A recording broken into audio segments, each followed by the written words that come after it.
Darby, thank you so much for coming. Thank you. And it's a surprise to see you in Bath. I didn't realise you'd be here, because, I mean, where are you tonight? Yeovil. Yeovil? Yeah. Which is a bit of a trek. Well, we're using Bath as a base camp, much in the same way that Hillary had a base camp as he stormed Everest on different angles. So I'm using Bath as my camp, and then I shoot out to different parts of Wales. Oh right, and then you retreat back to come back to camp. Bristol, come back. Yeovil tonight. Oh, so really? Rather than stay in a different hotel every night, we found this to be quite an easy. Yeah. Well, you've chosen well, and it's a really such a lovely place. It's amazing, isn't it? Yeah. You don't, because we come here a fair bit. You don't appreciate just how nice it is, and not too busy as well. I think that's the thing. It's a sort of place that people visit briefly and then move on. Yeah. So it's here. I mean, you're here for your tour.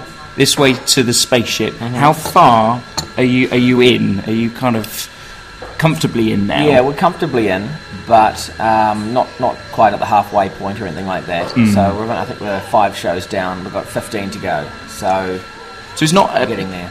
Humongous tour, but kind of big enough to. Yeah, it's just enough for me to cope. Yeah. I mean, straight after it, I do the Edinburgh run. So which must be just relentless, really. Yeah, I mean, I've done it many times before. I haven't done the full run for a long time, but I've got my family with me and my support network. I've got some other buddies who are doing shows that we're producing, and we'll just pray for the weather and hopefully have a great time.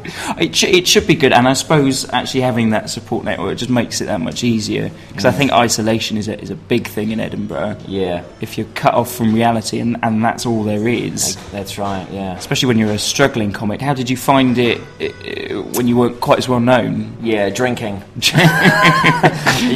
really, Edinburgh is such a school camp for comedians. We all get together. We see each other at various points throughout the year, but we all know that for that 1 month we're all going to be in the same place, and we all take part in the same late shows. We all hang out in the same bars, and it really is a good time to catch up and network as well as do your show. No, absolutely. And are you doing your full show? I mean, because it's like a 2-hour show, isn't it? But is it sort of condensed for Edinburgh? Condensed down for Edinburgh, which is hard because I'm going to have to cut some pieces out. So I'm going through that at the moment, deciding what's got to go. Quite ruthless, and you've just got to go. I love that bit, but it's got to go. I keep improvising on as well as sort of adding to it. Shows are organic and they grow over time. So I'm glad I've had this big UK run before I hit Edinburgh, so I can come up with as much new stuff as I can, and then have the final product, which is, sadly only 55 minutes. That's all you've got. You've got to get out. Well, it was something Rod Gilbert said, that he's just got no space to play with the audience, because that's the thing that I suppose keeps it fresh for you and interesting. But you've just got no room because it's so tight. You've got to have your narrative has to run through it. It can't be just an hour of random jokes. It has to make sense. And this show really does have a proper narrative and a theatrical kind of setting. It's bookended by theatre pieces, so it's I'm sort of it's the middle section, which gives me a lot of freedom. So it's hopefully should be good. Yeah. Well, it was something you were saying that it's more than stand up. It is, as you were saying, theatre. Yeah. Because you've got a whole lighting design that goes with it, and smoke, and I suppose it just adds a extra dimension and makes it special. Yeah, exactly. It's the biggest, most epic show I've done, and it's about the end of the world, so it had to be epic. It's about spaceships. There's a I don't want to give too much away, but it has all the elements of comedy I love. Because I'm not just a stand-up, I'm an actor as well, and I do a lot of the physical and the sound effect genres as well. The stuff that people love. I suppose there's people that know you for your acting, and particularly with Flight of the Conchords being so huge now. But then there's people that know you for the sound effects and want to see all that. I'll be telling stories, and people will be engrossed in it, and then someone at the back will yell, "Do a helicopter!" That's the only reason I'm here. You know, so, all right, just wait, be patient. There's a helicopter coming in a minute. You've got a lot of people to please. Yeah. Where's the robot? Yeah, so I try to get everything in there. Oh right, okay. Yeah. So the things like the robot that you're known for, you've still got an audience. Yeah, I've got to squeeze it in there somewhere. You've got to. Yeah, because people are just going to be disappointed otherwise. Yeah, he didn't do the robot. Yeah, I'm writing a bad review. Yeah. But so you were in Bristol the other night, and we. I suppose you're seeing loads of great venues as well, and I mean, because the Colston Hall's lovely and massive, but filling a room that big must be daunting. Yeah. Yeah, well, Bristol's a good one. That was the biggest one we've done so far. There's a lot of Kiwis and Aussies in Bristol. Bristol is a classic city for when you move over here. You go to London and then you sort of start to branch out and see what else is available, and somehow you always end up in Bristol. It's a cool city, and so it was nice to sort of have a huge crowd that night.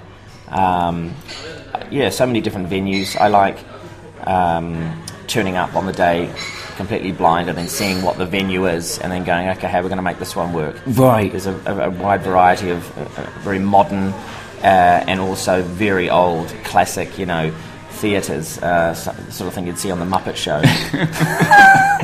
And everything's a fresh challenge. You've got to make it work the space. That's right. Yeah, and especially for the lighting design, because there's quite a bit that goes on in that respect, and the sound is always different. But if the people turn up at the end of the day, the grassroots level is just the raw comedy, whatever comes out of my mouth. So if you've got a lot of people that travel with you, it's kind of like a... Yeah, there's an entourage. I've got James Moran, who's the tour manager, and he's also the technician. He's in charge of the sound and the lights. So he's really the god of the show. Without him, it falls apart. And we've got Jamie Bowen, the opening act, and it's his first sort of tour here in the UK as well. And he's a sort of a musical act as well, so he comes on first and does some stand-up, and also does a bit of sort of musical folly, and it really fits in well with the tone of the show. And myself, of course. And we also have Brendan, who's the guy who designed all the space lighting, and he turns up every now and again just to make sure it all looks as good as he planned. Yeah. Exactly. So there's always the risk that he might turn up and make sure everything. And he'll look at, wait, what's happened here? Half these lights aren't on. Look, we're just doing comedy tonight. No, so we try and make it exactly how he wants it, and my wife here is here as well, and my children. So, which is lovely. Just to have your home family on tour. Just makes it that much easier. It's just there's no missing home because you bring it with you. Yeah, well, absolutely. Yeah. But, I mean, because you hop around everywhere. Do you have a place that you call home now, or is it? Oh, definitely Auckland and New Zealand is will still always home. Be my home. Right. Yeah, we do spend a lot of time in LA at the moment, while we're sort of working out what the next project's going to be, and sort of I'd like to get a TV show happening over there. It's just America's is the mecca of where everything really sparks. If you make it there, then the whole world gets to see it. No, absolutely. So they do like me over there, and I've got good management in America. So I'm forever skipping back and forth over there. Lots of meetings. I've had meetings about meetings over there. So it always feels like something's impending, but it doesn't actually happen. Yeah, I always call up, is that thing going ahead? Oh, no, we've moved on now. Something different. Yeah, go to the UK for a while and then come back. We'll see what else is happening. I suppose maybe that's the thing with the UK, that things do happen relatively quickly in comparison to that. I mean, how long was Concords in the making, in the sort of lingering? The TV show? Yeah. It sort of happened pretty quickly. In 2006, we made the pilot, and then the whole thing picked up, and we went into production in 2007. So it's about 6 months. the radio show, of course, happened over here with the BBC. Yeah, a couple of years before. And I suppose if you can see that it can be done in that forum, it's quicker to say, hey, we can move it to TV. Yeah. I think, I mean, there would have been a period there where there was discussions over the show being produced here for television. But at that same time, the Concords were making waves in America. They were in the HBO festival, which was in Aspen, and they just got picked up straight away and celebrated as they are everywhere. And some deals would have gone down. That's the thing with America. If they see talent, they grab it straight away and want to make something of it. You know, there's no dilly-dallying about, which can happen over here. Yeah. You know, a bit of, we'll see what happens. We'll have a few more meetings. So, I like that about America. Yeah, they spot a hit and they just go headfirst into it. Throw money at it, and next thing you know, you're in a big house. Well, that is the other thing as well. Sometimes things do need money to work. You know, you can't work on a budget of nothing. Yeah, and that's what we're sort of faced with over here a little bit, and more so even in New Zealand. So yeah, that's why America, I guess, is that golden egg. If you can crack it, then the yolk will flow. Wow, that was good. That's a very sort of philosophical. The yolk of success. I was going to talk about these spaceships in your show. I mean, are these metaphorical spaceships or are these real spaceships? They can be looked upon totally metaphorically. I prefer to look at them as real. It's just funnier. But the whole book that I wrote, This Way to Spaceship, which was an autobiographical science fiction novel. Yeah, so did it start as an autobiography and you took I got bored. To this? Got bored of talking about myself, and I thought, you know what, the world's going to end this year anyway. I bet there's VIPs getting onto spaceships. I was living in Beverly Hills at the time when I was writing this, and I was in an American sitcom, and I felt like I was living the life. You know, I was mixing with these top actors and living in this area where big celebrities were, and I thought, you know what, if the world did end, I bet there's some hidden spaceships that some of these superpower countries have got, and I guarantee the sort of people in this neighbourhood will be getting a special letter of invitation. Right, because it's the VIPs. Yeah. They go on the spaceship. They go on the ship. Doesn't matter what they're good at. If they're known and they've got something to give humanity, then they'll probably get on the ship. And I thought, maybe I'll be invited, you know. And then I thought, how did I get here? So then I started looking back at my life, and none of it made any sense as to why I got there. So that's how the book came about, and then I turned it into a show. And really then it became a big metaphor for just living your life like you want to, and sticking to your guns, being yourself. And it's really a story of the nice guy finishing first instead of last. And so it just kind of made sense to spread that message. Yes. Yeah. Well, what I thought, I mean, because you're doing the interview circuit a little bit, you're probably getting a bit bored, so we're going to get you to make a spaceship. Oh, okay. Well, because I heard somewhere that there was 3 spaceships. Right. Is that right? Yep. Is there 3? That's what I figured. So there's 3 of us. Ben's got some plasticine as well. Oh, brilliant. Right. Do you want gloves? Because I've bought gloves. No, just in fine. case. It's all right. So we'll have a bit of time out. Okay. We'll all make a spaceship, and then we'll have a look at them. We'll have a look at them after. Brilliant. Okay. Right.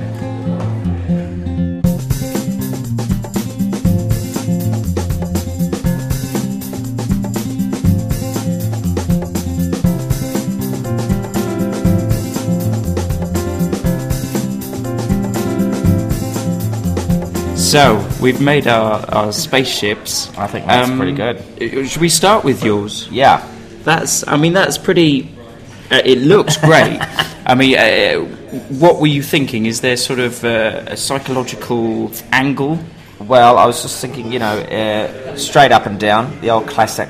You've got a lot of windows here, enough space for about 3,000 people inside this one. 3,000? Yeah. So these are windows, not vents? No, they're windows there, yeah. And then you've just got, on the side here, these are actually guns, just in case we come across any perfect enemy okay. aliens in deep space. So that comes up as is. So yeah, yeah, and then once it's in space, and then it'll it's be like that. yeah. Well, I didn't know because rockets do, for the most part, they fly like that, don't they? Yeah.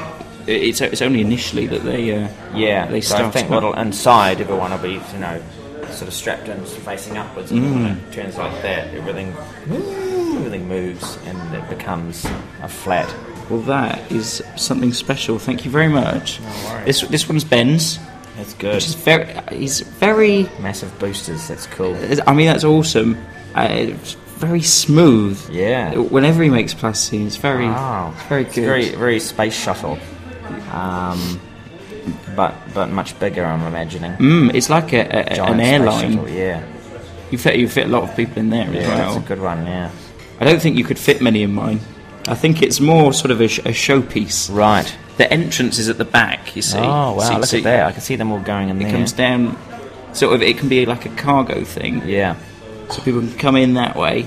Yeah. And, and it flies and looks like what dinosaur did you say it looked like? Triceratops.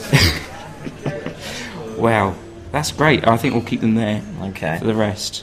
Set the mood. So, it's your return to stand-up. You haven't done it for a little while. Mm-hmm. Is it fun? Is it? Oh, yeah. Yeah. And is it kind of returning to the thing that you really love? Or has that acting taken over a little bit? No, I mean, I've returned to where I have begun. Well, people don't know that you were a stand-up. Yeah, exactly. Yeah. So, this is your craft. Right from the beginning was always quite theatrical, so it was more than just standing there telling jokes. It was always acting out scenes and being quite physical. Mm-hmm. So I've returned to that form, and I'm really enjoying it. Yeah. Yes, yeah, and doing the theatrical thing with it just makes it that much. I suppose. Did you have to change your persona now you are well known? Did it have to be a bit of a shift there? No, not really. No, because the characters I play are always there's a the heart of me is in those, and they're an accentuated version of myself, really. But the soul is the same, and I think that I've done stand up all the time through the years, even though I've had big breaks from it. So it was easy to jump back into it, and I get a big kick out of showing people the difference between what they might be used to, Murray, or another character from a film, and the difference between that and myself, which is quite distinct, really, because I'm a lot more energetic. yeah. Zany, a bit more wacky. All of those crazy words. Yeah, and also it shows that you can do things by yourself as well. Yeah. That it's a kind of you have complete control over what you're doing, and stand up, and so the whole world is my own. So there's no one telling me to do it again or do it differently. It's what I imagine. And the immediacy of it as well, in terms of if you think of something, you can just do it that night. You don't have to go through meetings, as you say. That's right, and I really enjoy that part of it,